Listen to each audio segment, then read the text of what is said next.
बिस्मिल्लाहिर्रहमानिर्रहीम। दोस्तों, नमाज हर मुसलमान पर फ़र्ज है। मुसलमान और काफिर के दरमियान फ़र्क नमाज करती है। हजूर अकरम सल्लल्लाहु अलैहि वसल्लम ने इरशाद फरमाया, नमाज मेरी आंखों की ठंडक है। कब्र में सबसे पहला सवाल नमाज का होगा। नमाज अल्लाह तबारक व तआला और बंदे के दरमियान राब्ते का जरिया है। नमाज इस कदर अहम है, कुरान पाक में 80 मकामात पर नमाज का जिक्र आया। ख़वातीनो हजरात, क्या आप लोग जानते हैं इस दुनिया में एक ऐसी भी मस्जिद है जहां पर मर्द और ख़वातीन एक साथ नमाज अदा करते हैं, जबकि इस मस्जिद में इमामत एक खातून करवाती है। जो लोग नहीं जानते, आज इस वीडियो में तफसील से बताया जाएगा। जबकि इस मस्जिद में एक अजीब और सच्चे वाक़े के बारे में भी बताएंगे। जब इस मस्जिद में नमाज के दौरान एक फहाशा हिंदू औरत ने नमाज की बेहुरमती की, इस हरकत के बाद इस औरत के साथ जो हुआ उसे देखकर आप लोग भी कांप जाएंगे। आप लोगों के भी रोंगटे खड़े हो जाएंगे।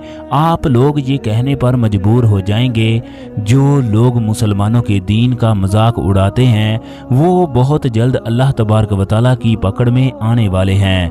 जो लोग नमाज को पाबंदी से अदा करते हैं, जो लोग आने वाले दिनों में अपने आप से वादा करते हैं कि वो नमाज को हर सूरत में अदा करेंगे, वो वीडियो को लाइक कर दें। दोस्तों, वीडियो में आगे बढ़ने से पहले आप लोगों को उस मस्जिद के बारे में बताते हैं जिसकी इमामत एक खातून करती है। दोस्तों, आज से 5 साल पहले जब सायरा ने इस्लाम कबूल किया, उसे इस बात का यकीन भी नहीं था कि मर्द के बराबर औरत की नमाज अदा हो सकती है, और ना ही उसे इस बात का इल्म था कि किन सूरतों में औरत नमाज अदा नहीं कर सकती। ताहम वो राजस्थान के एक गांव में औरतों और मर्दों की मस्जिद में इमामत करती है।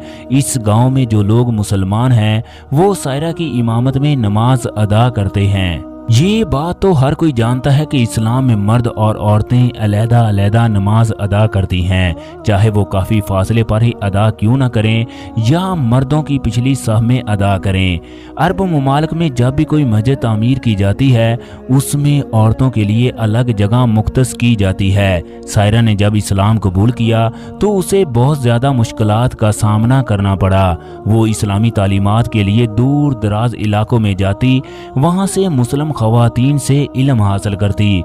उसने ख़वातीन से कुरान पाक को पढ़ा, हदीस की तालीम हासिल की। वो इस गांव में इस्लाम कबूल करने वाली पहली खातून थी। इस औरत ने हिंदू मुखालफत के बावजूद भी इस गांव में एक मस्जिद तामीर की। अब इस गांव में कोई भी मर्द मुसलमान नहीं था जो नमाज पढ़ाता, लिहाजा सायरा खुद ही मस्जिद में जाकर अजान देती और खुद ही नमाज पढ़ती। सायरा को मस्जिद से इस कदर लगाव था, वो अकेली बैठकर खुतबा देती और जुमे की नमाज अदा करती। वो चाहती थी कि इस गांव का बच्चा बच्चा मुसलमान हो जाए, लिहाजा वो लोगों के घरों में जाकर इस्लाम की तबलीग देती। गांव के लोग उसे तरह तरह की तकालीफ पहुंचाते, उसे गांव से निकल जाने का हुक्म देते, मगर ये औरत इंतहाई मजबूत असाब की मालिक थी। वो हर सूरत इस गांव में इस्लाम को गालब करना चाहती थी। गांव के सरपंच ने भी सायरा को खबरदार किया कि हिंदुओं को गुमराह करने की कोशिश ना करे। अगर वो इस काम से बाज ना आई तो उसे इस गांव में इबरत का निशान बना दिया जाएगा। मगर सायरा ने इस बात की परवाह ना की। वो अल्लाह तबारक व तआला के भरोसे पर तबलीग करती रही। वक्त गुजरता गया, मगर इस गांव में कोई भी सायरा के हाथों इस्लाम कबूल ना कर सका। इस गांव में एक नौजवान जिसका नाम रामदेव था, वो शहर से MSc करके आया। उसे जल्द ही गांव में टीचर की नौकरी मिल गई। एक दिन सायरा कुछ खवातीन को इस्लाम की तबलीग दे रही थी। इतने में गांव के सारे हिंदू इकट्ठे होकर आए। इन्होंने सायरा को गांव के चौक में ले जाकर बरहना कर दिया। वो कहने लगे, अब देखते हैं कि तुम कैसे इस्लाम का प्रचार करती हो। सायरा को इस हालत में देखकर रामदेव दौड़ता हुआ आया, अपने जिस्म से चादर उतार कर उसे ढांप दिया। तमाम लोगों को बुरा भला कहने लगा कि तुम लोग किस तरह के इंसान हो कि इस औरत को महज इसलिए तंग कर रहे हो। ये इस्लाम की तबलीग करती है। हर इंसान को इस दुनिया में ज़िंदगी गुजारने का पूरा हक है।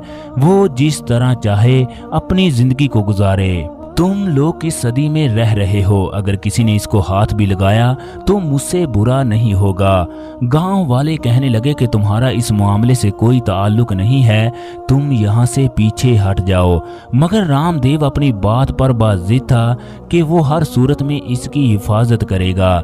चनाचे रामदेव सायरा को लेकर उसके घर चला गया। उसे कहने लगा कि आपको इन लोगों से डरने की कोई जरूरत नहीं, मैं आपके साथ हूँ, आपका जो दिल चाहे वो करें। इस तरह सायरा की रामदेव से दोस्ती हो गई। रामदेव सायरा की इंतहाई इज्जत करता। अब इसको भी हौसला हो गया कि उसकी हमायत करने वाला कोई मौजूद है। एक दिन रामदेव सायरा से कहने लगा, ये गांव वाले किस वजह से तुम्हारे दुश्मन हुए, हमें भी वो बताओ जिसकी वजह से इन लोगों ने आपकी जिंदगी को अजीरन कर दिया। सायरा रामदेव को कहने लगी, अल्लाह वाहिद है, उसका कोई शरीक नहीं, उसकी कोई मूर्ति नहीं, भला ये कैसे मुमकिन है। हम खुद बुतों को बनाकर उन्हीं की इबादत करना शुरू कर देते हैं। हम लोग अपने हाथों से बनाए गए बुतों की किस तरह पूजा कर सकते हैं। फिर उसने इब्राहीम अलैहिस्सलाम का वाकया बयान किया, जब इन्होंने अपनी कौम से कहा, तुम लोग अल्लाह को छोड़कर इन मूर्तियों को पूजते हो जो ना ही तुम्हें नफ़ा दे सकती हैं और ना ही तुम्हें नुकसान पहुंचा सकती हैं। हैरत है तुम पर और तुम्हारे इन बुतों पर जिनको तुम अल्लाह के सिवा पूजते हो, तो क्या तुम अकल नहीं रखते। फिर अल्लाह तबारक व तआला ने फरमाया, तुम दो माबूद मत बनाओ, बेशक अल्लाह एक है और तुम मुझसे डरते रहो। तुम अल्लाह के सिवा किसी की इबादत मत करो, उसके सिवा कोई भी इबादत के लायक नहीं है, उसके सिवा हर चीज़ फ़ानी है, सब कुछ उसी का है, तुम उसी की तरफ लौट कर जाओगे। सायरा ने रामदेव को कुरान मजीद की बातें बताना शुरू कर दी। कुछ ही दिनों बाद उसने सायरा के हाथों कलमा पढ़ा और मुसलमान हो गया। फिर उसने सारा से शादी कर ली। दोनों ने इस्लाम की तबलीग करना शुरू कर दी। इस तरह सायरा मस्जिद में इमामत करवाती और रामदेव नमाज पढ़ता और कुरान मजीद की तालीमात हासिल करता। रफ्ता रफ्ता इस गांव के बहुत से लोगों ने इस्लाम कबूल कर लिया। रामदेव एक पढ़ा लिखा नौजवान था, इसलिए वो लोगों को बहुत जल्द कायल कर लेता। सायरा इन तमाम लोगों को कुरान मजीद और हदीस के बारे में बताती।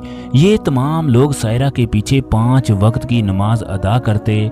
गांव वाले कई दफ़ा सायरा और रामदेव को रोकने की कोशिश करते, मगर हर बार इन्हें मुंह की खानी पड़ती।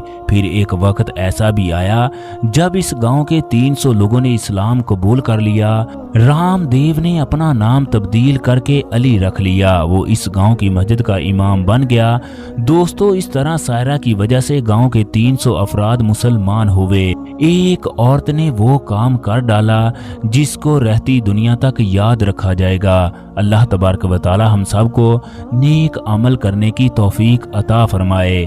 कमेंट बॉक्स में आमीन जरूर लिख दें।